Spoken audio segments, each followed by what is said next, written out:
இல்ல விஜய் ஃபேன் சொன்னீங்க. அவங்க பக்கமும் எதிர்பார்ப்புகள் இருக்கா? இருக்கு சார். நம்ம அப்படித்தான் எதிர்பார்த்தோம். அதாவது இது பார்த்தே ஆகணுன்ற ஒரு ஒரு ஒரு என்ன சொல்றது? ஒரு இன்ஸ்டிங்க்ட் எல்லாத்துக்குள்ளயும் உருவாக்கிட்டாங்க சார். சரி. அது ஒரு இன்ட்யூஷன் மாரி ஆயிருச்சு. இந்த படத்த பார்த்தே ஆகணும் அப்படின்ற ஒரு வெறி அவனுக்கு இருக்கு சார்.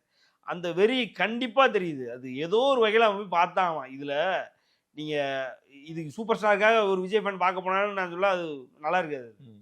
பட் ஆனா ஓவரால் அந்த படம் குடுக்குற ஒரு ஒரு ஒரு எதிர்பார்ப்புன்றத விட தாண்டியும் ஒரு மனசுக்குள்ள எங்கேயோ ஒரு விதைய போடுது சார். என்னடா பண்ணி வச்சிருக்கிறானுங்க. ஒரு மாரி இருக்கே. டிஃபரண்டா ஒரு ஃப்ரேமுக்குள்ளே செட் ஆக மாட்டேங்குது. ஒரு நமக்குன்னு ஒரு பேட்டர்ன் இருக்கும். சூப்பர் ஸ்டார்ன்னு ஒரு பேட்டர்ன் இருக்கும். லோகேஷ் கனகராஜ்ன்னு ஒரு பேட்டர்ன் இருக்கும். இது எதுலயுமே செட் ஆக மாட்டேங்குது. சார் பாட்டு வைக்க மாட்டாரும்பாய்ங்க லோகேஷ் கனகராஜ். பாட்டு வச்சிருக்காரு. அப்போ சூப்பர் ஸ்டார் வந்து ஏ படம் நடிக்க மாட்டாரும்பாய்ங்க. இது ஏ படம். அதுக்கப்புறம் அமீர் கான் சும்மாவே படத்துக்குலாம் ஓகே சொல்ல மாட்டாரு. அவரு உள்ள வராரு. நாகார்ஜுனா வில்லன் கிடையாது. அவரும் உள்ள வந்து வில்லனா நடிக்க போறாரு. உபேந்திரா 2 சீனுக்காகலாம் யார் கூடயும் நடிச்சதில்ல. அவர் பாட்டுக்கு அவர் 2 சீன் நடிக்க வராரு.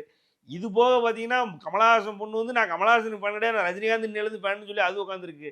சத்யராஜ் நான் நாக்க புடுங்கிட்டு சாவண்டான்னு சொன்னவரு இன்னைக்கு ஒரு சின்ன கெஸ்ட் ரோல்ல வந்து நடிச்சுட்டு போறாரு. இப்போ எதுவுமே பண்ணாத டிஆர் தலைவர அதாவது உலகத்திலேயே மோசமானவர்னு சித்தரிச்ச டிஆர் ஒரு பாட்டுக்கு ஆடி என்னமோ இருக்குல்ல அந்த படத்துல. இதெல்லாம் நடக்கணும்னா ஒரு அமைப்பு இருக்க போய் தான் நடக்குது.